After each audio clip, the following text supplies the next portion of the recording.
I know that all of us have limited time here, but the real question is, who are you and what do you want to do with it? And how are you going to use who you are?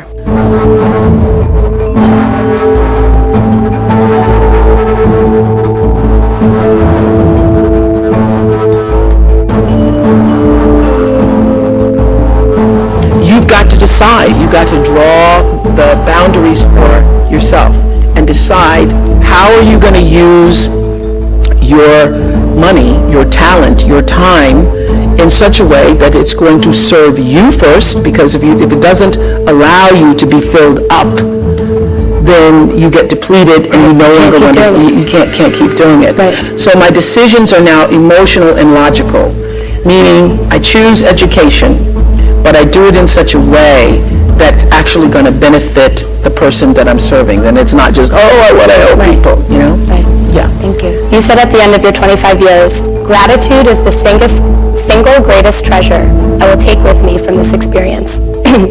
So now you've started your own network, and you continue to be very involved in your philanthropy and your school. Is there anything left that you're scared to try? No. No, and I'm just trying to think of well, is there something that I hadn't thought of? Because there's not much you haven't done. So. Well, but I stay in my lane. Yeah. I know what my lane is.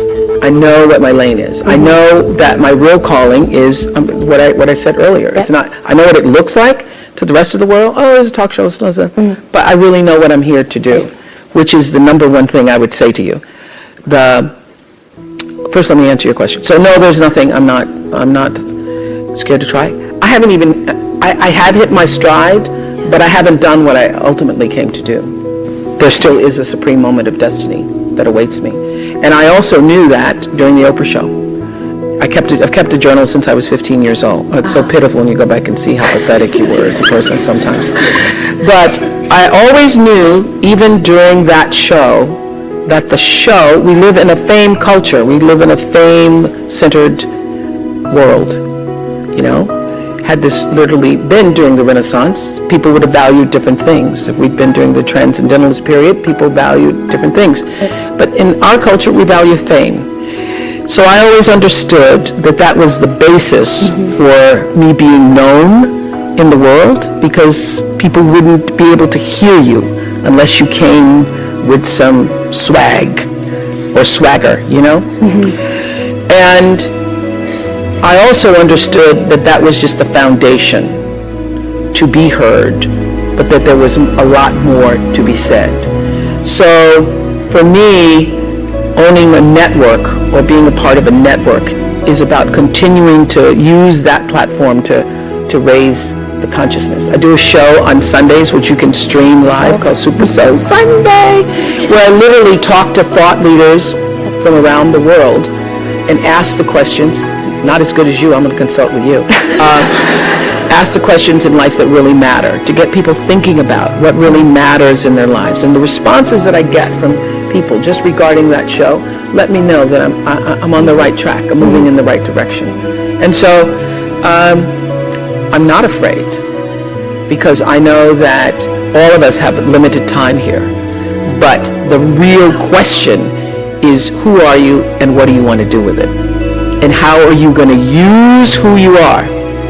My favorite line from Seed of the Soul is, when the personality comes to serve the energy of your soul, that is authentic empowerment.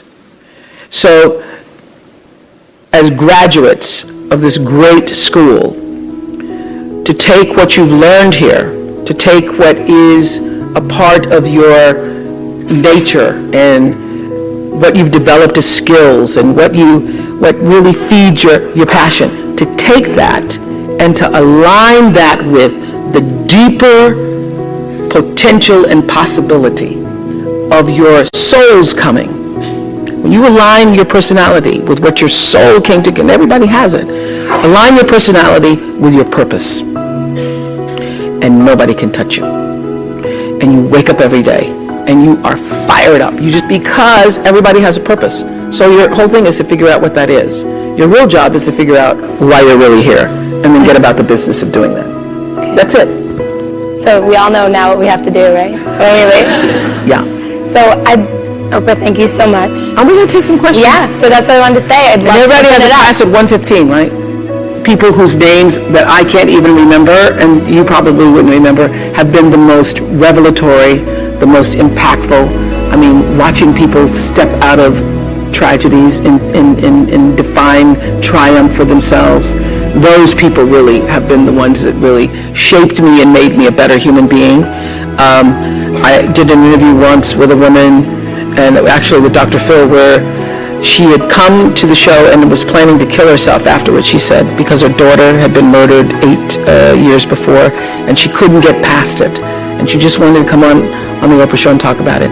And Phil said to her, why do you spend all your time all these years lamenting the death instead of celebrating the life? You've let the one day define your daughter's entire life. And she looked up at him and she said, you know, I never thought about it that way before, with tears. I could feel the shift in her. So the most important moments for me have been when literally I can see that somebody has made a shift in the way they see themselves in the world, or, you know, what we call now an aha moment. Those, I live for that. I live for that. Those are my favorite interviews. The truth is, you don't have anything to give that you don't have. So you have to keep your own self full.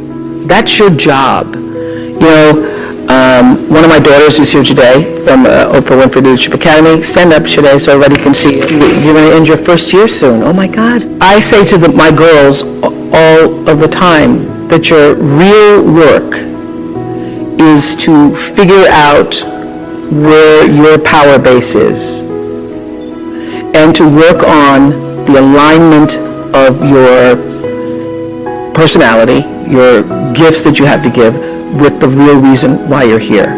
That's the number one thing you have to do, is to work on yourself and to fill yourself up and keep your cup full. Keep yourself full. Now, I used to be afraid of that. I used to be afraid, particularly from people who say, oh, she's so full of herself.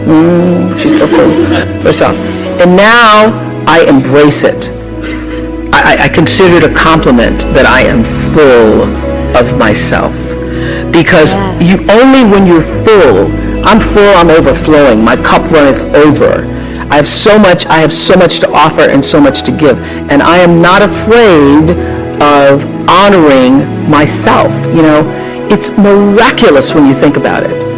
First of all, for me, my father and mother never married. They had sex one time underneath an oak tree because she was wearing a poodle skirt in 1953. One time under the oak tree. Bam. Renaissance. Woman is born. It happened there.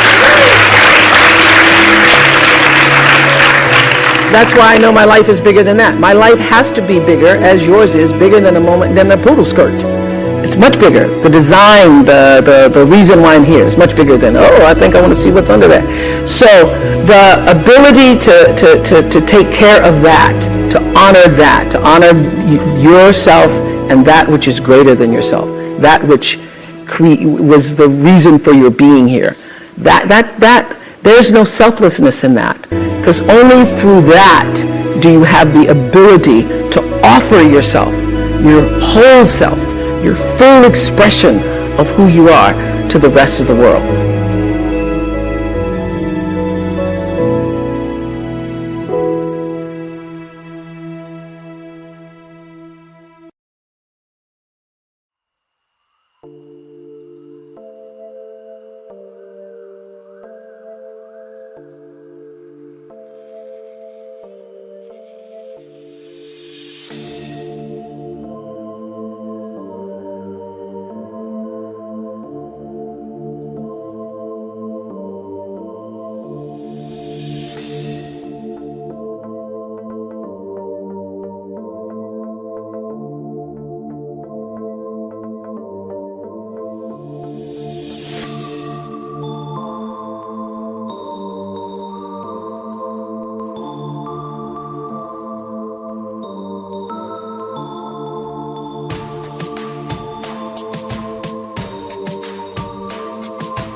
feel like I'm losing my mind.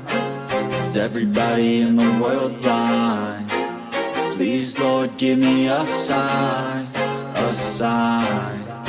I feel like I'm losing my mind. Is everybody in the world blind? Please, Lord, give me a sign, a sign. I wanna be the greatest. Everybody on the fake shit. I look around and feel like everybody is the fakest. I make this every day and I'm impatient, hoping one day I blow up from the basement. Statement, the top is so vacant. I don't hear shit that I think is amazing. Waiting for my day when I'm playing sold out shows for 1,000 faces. Hey, give me that crown, get in my way and to be put down. It ain't your place, all this my town. If I want that shit, then I'll get it right now.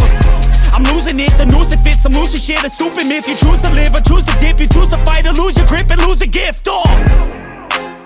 I feel like I'm losing my mind. Is everybody in the world blind?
I feel like I'm losing my mind. Is everybody in the world blind? Please, Lord, give me a sign, a sign. I feel like I'm losing my mind. Is everybody in the world blind? Please, Lord, give me a sign, a sign. I wanna be the greatest. Everybody on the fake shit. I look around and feel like everybody is the fakest. I make this every day and I'm impatient, hoping one day I blow up from the basement. Statement, the top is so vacant. I don't hear shit that I think is amazing. Waiting for my day when I'm playing sold out shows for 1,000 faces. Hey, give me that crown, get in my way and to be put down. It ain't your place, all this my town. If I want that shit, then I'll get it right now. I'm losing it, the noose it fits. I'm losing shit, a stupid myth. You choose to live or choose to dip. You choose to fight or lose your grip and lose a gift. I feel like I'm losing my mind. Is everybody in the world blind? Please, Lord, give me a sign, a sign. I feel like I'm losing my mind. Is everybody in the world blind? Please, Lord, give me a sign, a sign. Yeah. There's no mercy in this world, just hunger-thirsty persons in different versions. Each new update, that shit worsens. Why? Pull back the curtain and you'll see the different vermin. We all have different burdens that all seem to cause disturbance. Yo, so do me a favor, don't treat me like a neighbor. Don't need the different flavors of your problems just to savor.